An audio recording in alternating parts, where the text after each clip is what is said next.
Selamat malam untuk kita semua. Terima kasih kepada teman-teman karena teman-teman telah hadir pada malam hari ini untuk mengikuti katekese. Tema katekese kita kali ini adalah keterlibatan kaum muda dalam hidup menggereja. Baik, sebelum kita mulai katekese ini, kita awali dengan lagu pembukaan. Yesus telah bersabda, tinggallah padaku, aku pokok anggur, kamu rantingnya. Kini kau kuutus, wartakan sabdaku, warta sukacita dari Bapakku. Kini ku sadari sabda kasih-Mu. Dalam nama Bapa dan Putra dan Roh Kudus. Amin. Allah Bapa yang Maha Baik, puji dan syukur kami haturkan kehadirat-Mu. Karena rahmat-Mu kami boleh berkumpul di tempat ini, guna memperdalam iman kami akan Dikau. Terangilah akal budi dan hati kami masing-masing, agar kami mampu menyadari kasih-Mu. Curahkanlah Roh Kudus ke dalam diri kami, agar kami terbuka terhadap sabda-Mu, dan semakin menyadari keterlibatan kami dalam hidup menggereja. Demi Kristus Tuhan dan pengantara kami. Amin. Teman-teman, selanjutnya kita akan mendengarkan cerita yang dibacakan oleh Saudari Yona. Gaya hidup pemuda zaman sekarang. Tania adalah seorang siswi SMP. Walaupun masih duduk di bangku SMP, Tania sudah mengenal kegiatan Mudika yang sekarang disebut Orang Muda Katolik atau OMK. Berawal dari semangat kaum muda untuk berkumpul, seraya menyantap makanan yang disajikan dan bercanda bersama, terbentuklah wadah inspirasi orang muda untuk berdialog bersama dan membantu dalam pelayanan di lingkungan dan gereja. Berjalan kaki melewati bukit dan kebun tetangga, Tania mulai berjemput teman-teman untuk ikut berkumpul bersama di rumah salah satu OMK yang sudah ditentukan sebelumnya. Hujan dan kadang mati lampu tidak menghalangi langkah kaki untuk berbagi cerita bersama saudara seiman. Selanjutnya, muncul kegiatan yang dapat dilakukan saat berkumpul seperti arisan, doa, latihan kor, dan makan bersama. Kegiatan semacam itu tidak hanya memberi pengetahuan yang lebih tentang Yesus Kristus yang Tania imani, tetapi juga mengajari Tania untuk hidup dalam kehidupan sosial.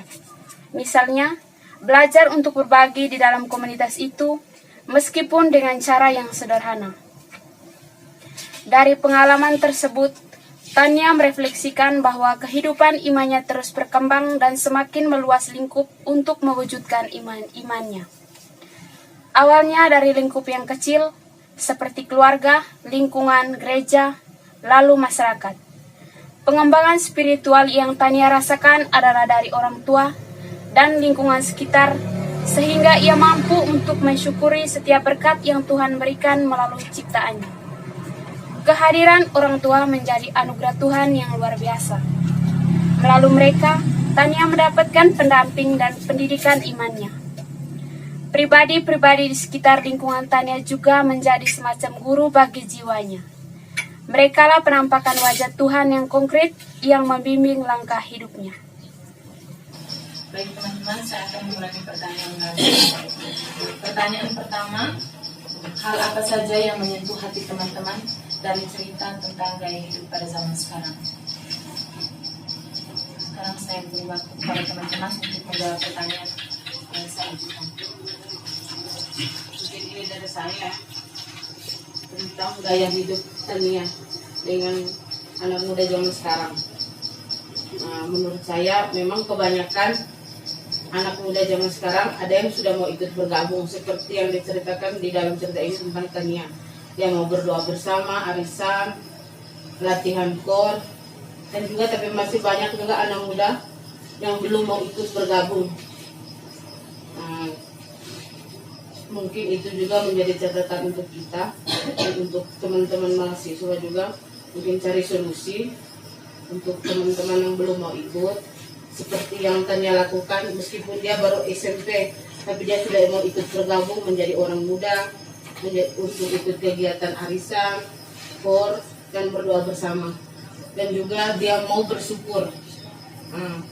karena atas kebaikan orang tuanya, orang-orang sekitarnya, masyarakat, dan juga rajin berdoa. Dan saya mungkin dari pertanyaan ini juga saya minta kepada adik-adik memberikan kami solusi, misalnya untuk teman-teman yang belum mau ikut bergabung seperti yang Tania lakukan. Baik, terima kasih. Kalisa sudah menjawab pertanyaan. Mungkin ada jawaban lain dari teman-teman? Dari saya, ya, menurut saya yang seperti saya dengarkan tadi, bahwa hal yang paling menarik dari kehidupan Tania tadi itu semangatnya dalam membangun hubungan sosial dengan teman-temannya guna mengembangkan imannya. Itu dari saya. Baik, terima kasih Saudari Patra. Mungkin dari teman-teman lain masih ada jawaban? Pertama, saya mungkin dari semenjak saya sekolah sampai saya selesai kuliah dan saya bekerja, saya belum pernah ikut OMK. Dan di tahun 2019 saya ikut pertama kali di bulan Oktober, dan itu juga langsung dengan rapat untuk pemilihan ketua OMK. Jadi itu pengalaman saya, menurut saya yang paling berkesan, karena saya tidak pernah ikut jadi anggota OMK, tetapi langsung dipilih menjadi ketua OMK. Mungkin itu cerita unik saya dan pengalaman saya. Karena pengalaman saya untuk menjadi OMK masih kurang, saya di tahun 2019 itu saya rasa bingung dan saya rasa berat sekali untuk ikut OMK. Tetapi sesuai berjalannya waktu, mungkin saya juga dengan bantuan Tuhan, karena benar-benar mungkin itu adalah yang ditunjuk oleh Tuhan. Saya tinggal dijalani semuanya. Pertanyaan berikut, kegiatan apa yang dilakukan oleh Tania dan teman-temannya ketika berkumpul bersama?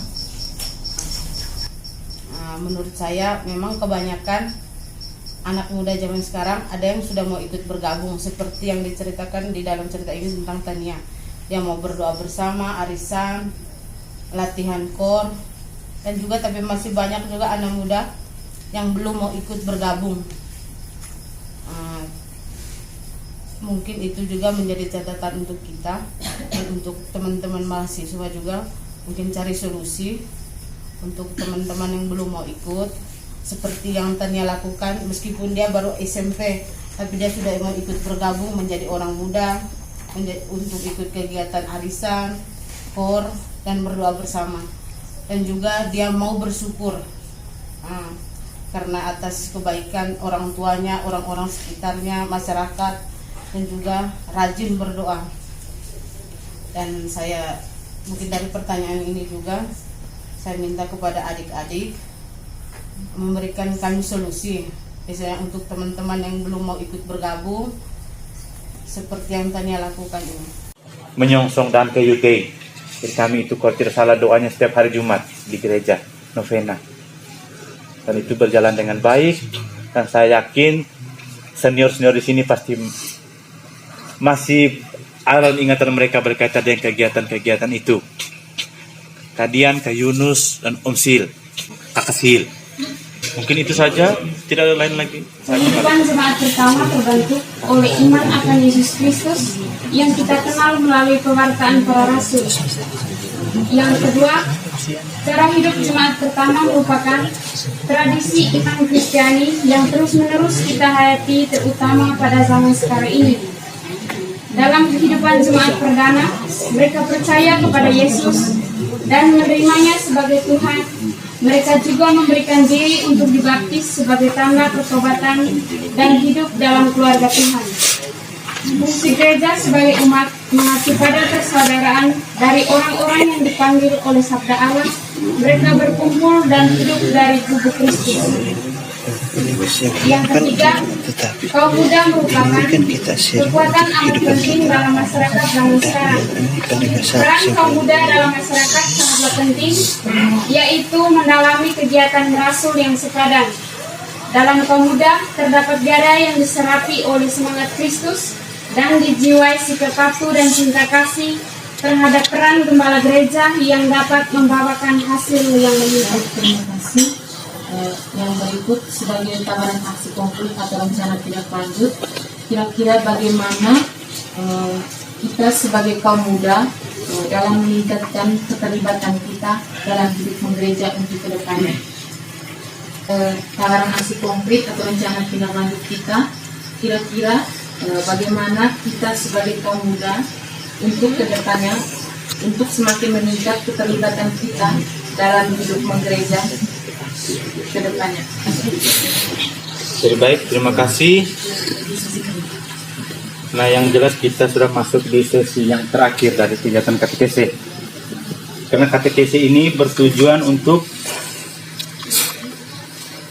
yang pertama meningkatkan iman kita. Yang jelas tidak terlepas dari kitab suci. Itu yang menjadi pedoman utama. Tawaran aksi konkret di sini yang jelas, kalau bahasa sederhananya, apa yang mau teman-teman, yang terlebih khusus di sini untuk para ketua OMK, apa yang akan teman-teman buat berkaitan dengan katekesi ini, tindak lanjutnya seperti apa. Karena yang jelas orang muda sekarang banyak yang tidak menyadari akan dirinya. Kenapa seperti itu? Karena terlalu banyak hal yang sebenarnya tidak perlu dibuat, tetapi masih juga dibuat. Yang pertama, ketika kita menjadi orang muda Katolik, kita harus menunjukkan identitas kekatolikan kita itu terhadap sesama kita. Jangan hanya untuk yang seagama, yang beda agama pun kita bisa tunjukkan itu dalam kehidupan kita. Untuk berkumpul bersama. Tetapi apa yang terjadi seperti bukan baru sekarang, tetapi sudah dari dulu, banyak orang muda berkumpul bersama bukan untuk membahas hal-hal yang baik, tetapi membahas hal-hal yang buruk. Kita ambil contoh OMK Lingkungan Giringling. Dan saya lebih banyak tahu tentang OMK Lingkungan Giringling. Lingkungan Nawang banyak saya tahu, tetapi hanya sekitaran pasar saja, karena sering ke pasar dan sering bertemu mereka. Tapi untuk OMK Lingkungan Giringling, sering kita duduk bersama di perempatan. Apa yang kita bahas, yang jelas pasti hal-hal yang tidak baik kita bahas. Yang pertama, duduk bersama, kita mabuk. Setelah mabuk, kita teriak-teriak tanpa kita sadari. Orang yang ada di sekitar kita, tetangga-tetangga kita yang rumahnya berdekatan dengan perempatan itu pasti akan merasa terganggu. Karena semua orang ketika mendengar itu, bukan kitanya yang ditanya, tetapi banyak orang akan bertanya, siapa dia orang tua? Itu karena kurang didikan. Tren orang sekarang omong seperti itu. Padahal kita buat ini bukan melalui orang tua. Karena orang tua kita tidak pernah menyuruh kita untuk duduk bersama, begitu kamu minum, terus kamu gak lari-lari motor gas kiri kanan. Karena jujur saja, mengapa teman-teman ini mengambil tema seperti ini, keterlibatan kaum muda dalam hidup menggereja. Karena banyak orang muda yang jarang ke gereja. Tetapi untuk Prokim Maria Assumpta Maronggela terlebih khusus, OMK Lingkungan Giringling dan Lingkungan Nawang, saya rasa Lingkungan Nawang, kalau saudari atau kakak Dian ini tidak aktif, tidak ada. Dari dulu hanya dia saja yang sering dan bahkan sudah terlalu banyak bergabung bersama OMK. Jika tanpa dia, saya yakin OMK Nawang tidak ada lagi. Itu pun sebenarnya dengan OMK Lingkungan Giringling. Kalau untuk saudara yang di samping yang topi merah, lumba-lumba juga mungkin lebih baik. Sering muncul, sering tenggelam, tapi dia lebih banyak tenggelamnya. Berenang gaya batu. Untuk OMK Lingkungan Giringling, berkaitan dengan aksi konkret ini, saya harap untuk ketua pengurus OMK lingkungan lebih aktifkan lagi kegiatan KOR di KOB dan KOR di lingkungan, dan tidak terlepas dengan KOR OMK di Proki. Berkaitan dengan keputusan yang dibuat oleh Pastor Proki kita, saya sangat bersyukur dengan keputusan yang dibuat. Karena apa? Karena lebih banyak yang aktif itu OMK yang perempuan. Kalau kami yang Adam, kadang muncul, kadang tidak. Tetapi ketika ada keputusan baru bahwa KOR tanggungan bapak-bapak dan OMK, banyak yang muncul. Dan padahal semuanya bisa. Saya harap tingkatkan terus hal-hal yang begini. Dan untuk OMK Stasi Pusat, jangan pernah merasa bosan untuk mengatasi OMK di setiap stasi lingkungan. Karena saya yakin Om Sil pasti pengalaman banyak. Hanya ketika dia ceritakan pengalamannya, pasti banyak teman-teman yang mungkin tidak mau dengar. Baik teman-teman, kita lanjutkan dengan doa penutup. Ya Allah Bapa dalam surga, puji dan syukur kami panjatkan kehadirat-Mu, karena atas berkat dan perlindungan-Mu, kami dapat melaksanakan katekese ini dan menggali pengalaman hidup kami. Kami mohon ya Bapa, melalui terang roh cinta kasih-Mu, kami semakin menyadari dan menghayati bahwa keterlibatan kami sebagai kaum muda dalam hidup menggereja sangatlah penting bagi sesama. Kiranya ya Tuhan, kami selalu mengandalkan-Mu dalam menghadapi segala halangan dan tantangan dalam hidup kami sehari-hari. Doa dan permohonan kami panjatkan kehadirat-Mu lewat perantaraan Kristus Tuhan kami. Amin. Bangunlah dada kelan, hirup nafas iman yang baru. Pergilah ke sudut-sudut hati, nyanyikanlah lagu imanmu. Pulanglah dengan damai sejati, nikmatilah rahmat Tuhanmu. Dalam nama Bapa Bapa dan Putra dan Roh Kudus. Amin.